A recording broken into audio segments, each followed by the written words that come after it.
अस्सलाम वालेकुम। क्या हाल चाल? उम्मीद करते हैं कि आप खैरियत से होंगे। हमारा दुआ है कि आप हमेशा खुश रहें, हंसते और मुस्कुराते रहें और इसी तरह में अपना प्यार दिखाते रहें। बिल्कुल जी, मेरा नाम मुअज्जम अली। मैं तारिक महमूद। मैं मोहम्मद यूसुफ। मैं मोहम्मद। तो आज हम जिस वीडियो पर रिएक्ट करने जा रहे हैं, वीडियो का टाइटल है ISRO to launch 2 rockets for Chandrayaan 4 moon mission. हाँ।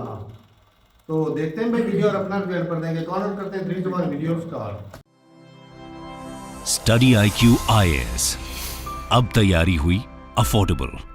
नमस्कार दोस्तों, शायद पहली बार ऐसा होने जा रहा है कि एक सिंगल मून मिशन के लिए 2 रॉकेट्स लॉन्च किए जाएंगे। जैसे कि आपको याद होगा, पिछले साल चंद्रयान 3 लॉन्च किया गया था। उसमें आप सभी ने देखा एक सिंगल रॉकेट लॉन्च हुआ था और उसके बाद विक्रम लैंडर और रोवर जो है वो मून की सतह पर उतरे थे। लेकिन चंद्रयान 4 देखिए एक बहुत इंपॉर्टेंट मिशन होगा भारत के लिए, इसरो के लिए, क्योंकि इसके तहत हमारी जो कोशिश है वो ये है कि चांद पर जो रॉक्स हैं उसको हम वापस धरती पर ला सकें।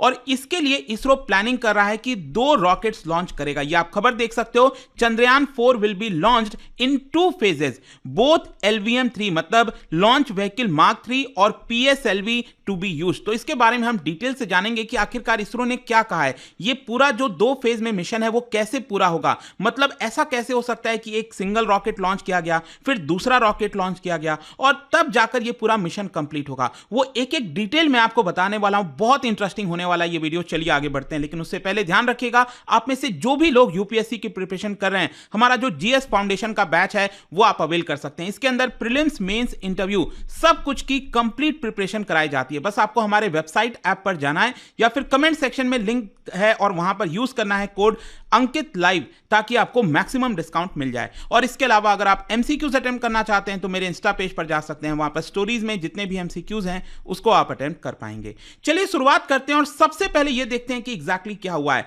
देखिए, जैसा मैं आपको बोल रहा था, पूरे इसरो के इतिहास में शायद पहली बार ऐसा होगा कि जो भारत है वो 2 रॉकेट लॉन्च करेगा एक सिंगल मिशन के लिए, और वो है हमारा 4th मून मिशन। आप सभी को याद होगा चंद्रयान 1 जो है वो आपका सक्सेसफुल रहा था, जो चंद्रयान 2 है वो आधा ही सक्सेस रहा था, लेकिन मेनली एक तरह से आप फेलियर कह सकते हैं। हमारा जो मकसद था लैंड करने का वो हम नहीं करा पाए थे।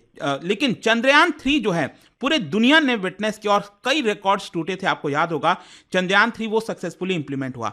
अब जो चंद्रयान 4 है इसका मेन मकसद यही है कि चांद की सतह से वहां पर जो रॉक है, जो सॉइल है, उसको वापस धरती पर लाना। और ये सबसे ज्यादा चैलेंजिंग होने वाला है अभी तक के इसरो के जितने भी, अगर आप मिशंस की बात करिए। और इसके लिए इसरो ने अभी अपडेट दिया है कि हम 2 सेपरेट रॉकेट लॉन्च करेंगे। एक है आपका LVM-3 जो कि हैवी लिफ्टर कहा जाता है, और दूसरा है PSLV। ये है आपका PSLV polar satellite launch vehicle, और ये है आपका GSLV। मतलब आप इसको LVM-3 कह सकते हैं, लॉन्च व्हीकल मार्क 3। तो जो लॉन्च व्हीकल मार्क 3 है ना, LVM-3, इसमें बेसिकली जो फ्यूल होता है वो 3 स्टेजेस में होते हैं। एक जो आप ये 2 सॉलिड बूस्टर आप देख रहे हो, एक तो ये वाला हो गया, ये सॉलिड होता है, सॉलिड फ्यूल। फिर दूसरा होता है यहां पर ये लिक्विड फ्यूल होता है, ठीक है। और तीसरा स्टेज होता है जो कि काफी कॉम्प्लेक्स है, आपको पता ही होगा क्रायोजेनिक इंजन के बारे में। तो ये क्रायोजेनिक वाला फ्यूल होता है, ठीक है, जिसमें बहुत लो टेम्परेचर पर जो फ्यूल है उसको स्टोर किया जाता है। और इसमें सबसे खास बात यह है कि इससे हम जो हैवी सैटेलाइट्स हैं, हैवी काफी दूर तक, और जो काफी भारी सैटेलाइट्स होते हैं उसको हम लॉन्च कर सकते हैं। तो ये LVM-3 हो गया। साथ ही साथ ये चंद्रयान 4 मिशन के लिए जो PSLV है, PSLV आपको पता होगा सबसे ज्यादा इसरो रॉकेट जो लॉन्च करता है, सैटेलाइट को प्लेस करता है, वो आपका PSLV के थ्रू ही किया जाता है, और ये हमारा सबसे सक्सेसफुल है अभी तक का। तो इसके अंदर क्या होता है, जो फ्यूल है वो आपका 4 स्टेजेस में होते हैं, सॉलिड लिक्विड सॉलिड लिक्विड, इस तरह से आपका होता है, ठीक है। नीचे सबसे सॉलिड, फिर लिक्विड, फिर सॉलिड, फिर लिक्विड, इस तरह से आपको देखने को मिलेगा। तो ये दोनों रॉकेट्स चंद्रयान 4 के लिए लॉन्च किए जाएंगे। और अगर ये सक्सेसफुल हो जाता है, अगर हम ये रॉक को वापस ले आते हैं धरती पर, तो एक तरह से हम 4th नेशन बन जाएंगे पूरे दुनिया में। एक तो ऑब्वियस सी बात है, यहां पर अमेरिका है, फिर दूसरा USSR था, और फिर तीसरा चाइना। तो अगर भारत ये कर लेता है तो हम फोर्थ नेशन बनने वाले हैं। और ये आप देख सकते हो जो इसरो के चेयरमैन हैं उन्होंने इसके बारे में जो नेशनल स्पेस साइंस सिंपोजियम था उसके अंदर बताया कि हम ये चंद्रयान 4 2028 के पहले पहले हमारी कोशिश है कि इसको लॉन्च कर दिया जाए। अब क्वेश्चन ये है कि ये जो चंद्रयान 4 है जो मैं आपसे बात कर रहा था ना कि 2 रॉकेट्स लॉन्च होंगे, क्यों होंगे आखिरकार, उसका कारण क्या है? देखो क्या है ना कि अभी तक जितने भी हमने चंद्रयान मिशन भेजे थे उसमें मैक्सिमम आपको 2 से 3 मॉड्यूल देखने को मिलता था। मॉड्यूल कहने का मतलब है जैसे आपने देखा एक डिसेंडर मॉड्यूल हो गया, मतलब जो विक्रम लैंडर है ना वो एक मॉड्यूल हो गया। तो इस तरह के इसके अलावा प्रोपल्शन मॉड्यूल हो गया जिससे हम अपना जो स्पेसक्राफ्ट है चंद्रयान 4 मिशन के लिए उसको हम धरती से चांद के ऑर्बिट में ले जाते थे। तो मुश्किल से 2-3 और मॉड्यूल होता था, लेकिन चंद्रयान 4 मिशन के लिए टोटल 5 मॉड्यूल होने वाले हैं। मैं आपको एक एक करके बताता हूं, देखो ये समझना बहुत इंपॉर्टेंट है आपके लिए और आपको आसानी से समझ में आ जाएगा। 5 मॉड्यूल वो कौन कौन से हैं? देखो यहां पर जो एक रॉकेट है उससे ये 3 मॉड्यूल लॉन्च किया जाएगा, मतलब जो LVM-3 मैंने आपको बताया था ना, लॉन्च व्हीकल मार्क 3, उसमें हम ये 3 मॉड्यूल लॉन्च करेंगे। और ये कौन सा है? एक है आपका प्रोपल्शन मॉड्यूल, ये जो आप देख रहे हो सबसे नीचे, ठीक है, मैं आपको अभी आगे बताऊंगा इसका काम क्या है। फिर दूसरा है आपका, इसको कहते हैं डिसेंडर मॉड्यूल, और जो ऊपर ये आप देख रहे हो तीसरा वाला, ये है आपका एसेंडर मॉड्यूल, ये आपका लॉन्च व्हीकल मार्क 3 से लॉन्च होगा। और जो PSLV है उससे 2 मॉड्यूल लॉन्च होंगे। कौन कौन से? एक है ट्रांसफर मॉड्यूल, ये वाला पूरा पार्ट, और जो सबसे ऊपर वाला ये गोल्डन वाला पार्ट आप देख रहे हो इसको कहा जाता है री एंट्री मॉड्यूल, ठीक है। अब मैं आपको एक एक करके बताता हूं इसका काम क्या होगा।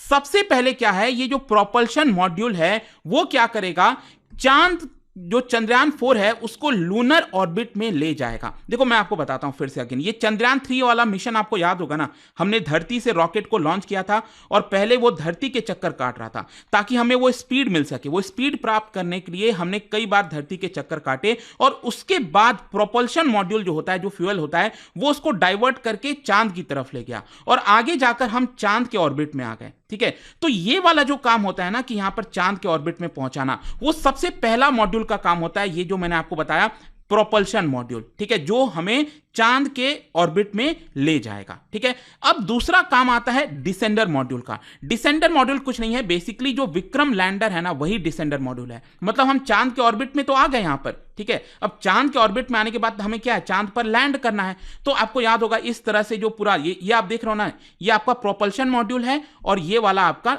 डिसेंडर मॉड्यूल है विक्रम। तो क्या होता है, चांद के ऑर्बिट में ये जो प्रोपल्शन मॉड्यूल है वो अलग हो जाता है। तो अब बचा आपका डिसेंडर। तो ये जो डिसेंडर है बेसिकली विक्रम लैंडर, वो आपका चांद के धरती पर लैंड होता है। तो इसी को दूसरा मॉड्यूल कहते हैं। ये डिसेंडर मॉड्यूल वही है विक्रम लैंडर टाइप का, ठीक है, जो चंद्रयान 4 में भी देखने को मिलेगा। लेकिन अब इसमें एक इंटरेस्टिंग चीज होने वाली है। जो चंद्रयान 4 है उसमें आपको एक एसेंडर मॉड्यूल भी मिलेगा। देखो मैंने आपको बताया कि जो विक्रम लैंडर है वो लैंड तो हो गया, अब मेन हमारा मकसद क्या है कि इसके अंदर जो रॉक है उसको भरा जाए। तो हो सकता है आगे चलकर इसरो इसके बारे में बताएगा कि कौन सा रोवर होगा, एक बड़ा रोवर होगा इस बार, और वो रोवर उतरेगा और वहां से चांद की सतह से जो रॉक है उसको उठाएगा और उसको एसेंडर मॉड्यूल में डालेगा। मैंने आपको दिखाया ना, ये सबसे ऊपर वाला मॉड्यूल एसेंडर मॉड्यूल, और एसेंडर मॉड्यूल में एक बार ये आ गया रॉक, तो उसके बाद ये वहां से उठेगा, चांद के धरती से उठेगा और धरती से उठ के चांद की सतह से उठ के ये आपका चांद के ऑर्बिट में आ जाएगा। आ रहा है समझ में? तो ये तीसरा मॉड्यूल हो गया एसेंडर मॉड्यूल। उसका मेन काम क्या है कि वहां से उठो चांद की सतह से और इसके ऑर्बिट में लग जाओ। अब देखिए रोल आता है दूसरे वाले रॉकेट का। ये जो PSLV वाला रॉकेट है, अब इसका काम आ जाएगा। इसको क्या करना है कि अपना ये जो पूरा मॉड्यूल है, ये दोनों मॉड्यूल, इसको अटैच करना है इसके साथ, एसेंडर मॉड्यूल के साथ, क्योंकि मेन जो रॉक है वो किस में है, ये एसेंडर मॉड्यूल में ही है। तो यहां पर अब क्या होगा, जब एसेंडर मॉड्यूल चांद के ऑर्बिट में आ जाएगा तो जो ट्रांसफर ऑर्बिट है, ये मैंने आपको बताया ना, ये ट्रांसफर ऑर्बिट है, तो सॉरी ट्रांसफर मॉड्यूल, वो अपने आप को अटैच कर देगा इसी ऑर्बिट में, वो अपने आप को एसेंडर मॉड्यूल के साथ अटैच कर देगा, ठीक है। अगेन आप देख सकते हो कि इस तरह से, मतलब ये पूरा जो पार्ट है वो ऊपर वाले ये एसेंडर मॉड्यूल के साथ अटैच हो जाएंगे, ठीक है। अब इसका काम क्या है, ट्रांसफर मॉड्यूल का काम क्या है? देखो ये वाला जो पार्ट है ना ट्रांसफर मॉड्यूल, इसका काम ये है कि इसको चांद वाले ऑर्बिट से हटकर इसको धरती वाले ऑर्बिट की तरफ भेजना। आ रहा है समझ में? वहां से ये आपका कैरी करके वापस से धरती वाले ऑर्बिट में आ जाएगा, और एक बार ये धरती वाले ऑर्बिट में आ गया तो फाइनली ये अलग हो जाएगा, ये ट्रांसफर मॉड्यूल वाला अलग हो जाएगा, और यहां पर बचेंगे क्या, बचेगा ये री एंट्री मॉड्यूल और ये वाला जिसके अंदर रॉक है एसेंडर मॉड्यूल, ये दोनों बचेंगे, ऊपर वाले दोनों पार्ट। और फिर फाइनली ये जो डिसेंडर मॉड्यूल है, री एंट्री मॉड्यूल मैंने आपको बताया, ये री एंट्री मॉड्यूल, इसी का मेन काम होगा कि उसको अर्थ पर उतारा जाए, कहीं समुद्र वगैरह में इसको उतार दिया जाएगा या फिर कहीं पर भी, वो डिसाइड होगा, बाद में पता चलेगा, अभी नहीं पता। किसी लैंड पर भी हो सकता है, डेजर्ट एरिया में भी हो सकता है, तो डिपेंड करता है कि वहां पर कैसे उतारा जाता है। और फाइनली वो उतर जाएगा और हमारे पास जो रॉक है इसमें एसेंडर, ये वाले मॉड्यूल में, एसेंडर वाले मॉड्यूल में, वो इसरो को प्राप्त हो जाएगा। तो आप समझ रहे हो कितना ज्यादा कॉम्प्लेक्स होने वाला है, अभी तक का सबसे कॉम्प्लेक्स मिशन ये इसरो का होने जा रहा है, आप यूं समझिए, ठीक है। अब क्वेश्चन ये है कि जो दोनों रॉकेट मैंने आपको बताया, ये कब लॉन्च होंगे? क्या एक ही साथ दोनों रॉकेट तुरंत लॉन्च किए जाएंगे, एक ही टाइम पर? 11 बजे लॉन्च हो रहा है तो क्या दोनों 11 बजे होंगे? देखो अभी तक इसके बारे में कोई भी जानकारी नहीं, लेकिन मोस्ट प्रॉब्ली ये दोनों अलग अलग टाइम पर लॉन्च किए जाएंगे। हाँ, एक चीज ध्यान रखिएगा, जो एक रॉकेट होगा वो आपका धरती के कई बार चक्कर काटेगा और करते करते तब जाके आपका मून की तरफ जाएगा। लेकिन दूसरा वाला जो रॉकेट है, एंड मोस्ट प्रॉब्ली वो जो LVM-3 मैंने आपको बताया ना, LVM-3 जो काफी पावर है उसके अंदर, तो वो आपका जैसे लूना 25 आपको याद होगा, रशिया ने भेजा था, वो डायरेक्टली धरती की सतह से उठा और वो डायरेक्टली चला गया, उसको बार बार ऑर्बिट करने की जरूरत नहीं पड़ी, तो वो आपका डायरेक्टली चांद की तरफ जा रहा था, लेकिन वो क्रैश हो गया था, आपको याद हो, ठीक है, बहुत बड़ा सेटबैक था। और अगर ये सक्सेसफुल हो जाता तो भारत शायद पहला देश नहीं बन पाता साउथ पोल पर जाने वाला, क्योंकि जो रशिया वाला लूना 25 था वो भी साउथ पोल पर ही जा रहा था, लेकिन वो क्रैश हो गया था। खैर जो भी है, इस तरह से दोनों रॉकेट्स वर्क करने वाले हैं। और फाइनली जाने से पहले ओवरऑल जो मिशन का ऑब्जेक्टिव है, ये अगेन आप देख सकते हो, मैंने आपको पहले ही बता दिया कि यहां पर सेफ एंड सॉफ्ट लैंडिंग, देखो ये तो हमने चंद्रयान 3 में ही अचीव कर लिया था, तो इसको वापस किया जाएगा। फिर यहां पर लूनर सैंपल को कलेक्ट करना, देखो ये बहुत ज्यादा चैलेंजिंग होगा। फिर वहां से हम घूमकर पूरा धरती की तरफ वापस आ सकें, वही सारे मेन ऑब्जेक्टिव है यहां पर। आई होप दोस्तों आपको सब कुछ समझ में आ गया होगा क्या होने वाला है चंद्रयान 4 में। और जाने से पहले एक इंटरेस्टिंग क्वेश्चन, क्या बता सकते हो कि मून पर जो शिव शक्ति पॉइंट है वो एग्जैक्टली है क्या? याद होगा पिछले साल काफी चर्चा हुई थी, Shiv Shakti point, what is this exactly? इसका राइट आंसर आप सबको पता है, मेरे इंस्टाग्राम पर तो मिलेगा ही, वहां पर अगर आप नहीं हो कोई बात नहीं, टेलीग्राम से ले सकते हैं इसका सही उत्तर। मैं कई सारे जो MCQs हैं वो यहां पर स्टोरीज में डालता रहता हूं। अगर आपको PDF चाहिए तो टेलीग्राम पर आइए, अलग अलग सोशल मीडिया पर आप जुड़ पाओगे। और जैसा मैंने आपको बताया, अगर आप UPSC की तैयारी कर रहे हैं, कोई भी बैच चाहते हैं, you can just use this code Ankit live, ताकि आपको मैक्सिमम डिस्काउंट मिल जाए। आई होप की वीडियो आपको पसंद आया होगा। मिलता हूं आपसे next time, till then thank you very much, see you soon. Study IQ IAS, अब तैयारी हुई अफोर्डेबल।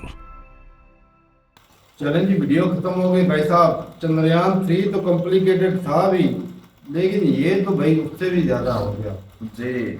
और इसमें जो चलो रोवर उतरेगा, लैंडर जो है वो उतरेगा, रोवर निकलेगा, वो वहां से कलेक्ट करेगा चीजें जो वहां के रॉक वगैरह है, वो बाद में फिर वापस उठेगा, फिर उसको वो टेक्नोलॉजी था, वो वाला वापस जमीन पे आएगा। असल में वो जो दो रॉकेट है ना, एक तो वो पहले वाला जो है, पहले जो रॉकेट LVM जो है वो जाएगा और बाद वाला उसको वापस धरती पे लाएगा। उसको तो पहले वाले में मतलब ये उसको कंपल्शन लेने उसके जाएगा। 3 फेज है, और जो उधर से इधर लेकर है उसके अंदर 2 फेज है। असल में दोनों का वैसा काम जो है ना, मुश्किल ये है कि भाई वो वहां से वापस लाने वापस वाला उसको है। कनेक्ट करना, आपस में जोड़ना, फिर उसको धरती पे लाना, ये क्योंकि ये काफी काम पहले समझ से 3 बाहर कंट्री है। कर चुके हैं ना। अब इंडिया के लिए ना ये थोड़ी सी चुनौती, लेकिन इनको पता भी हो जाता है क्योंकि पहले वो जो पहले कर चुके भाई हैं। पहले जो कंट्री कर चुके हैं लेकिन ना, ये पहली दफा कर रहे हैं। वो जो कर रहे उन्होंने किया, मैं कहता हूँ वो ये 2 स्लाइड वाला जो सॉरी 2 रॉकेट वाला सिस्टम नहीं होगा, वो सिंगल ही उन्होंने शायद यूज किया होगा। ये जानकारी ये नहीं है। ये मेरे ख्याल में जो इंडिया कर रहा है, ये हो सकता है ये तरीका का सस्ता पड़े हाँ, जो ये भी दूसरे क्योंकि कंट्री ने किया है। पहले वाला भी सस्ता था चंद्रयान जो था। हाँ क्योंकि अच्छा, ये वो तो ये- लूना 25 से भी कई गुना सस्ता था, लेकिन वो क्रैश हो गया लूना 25।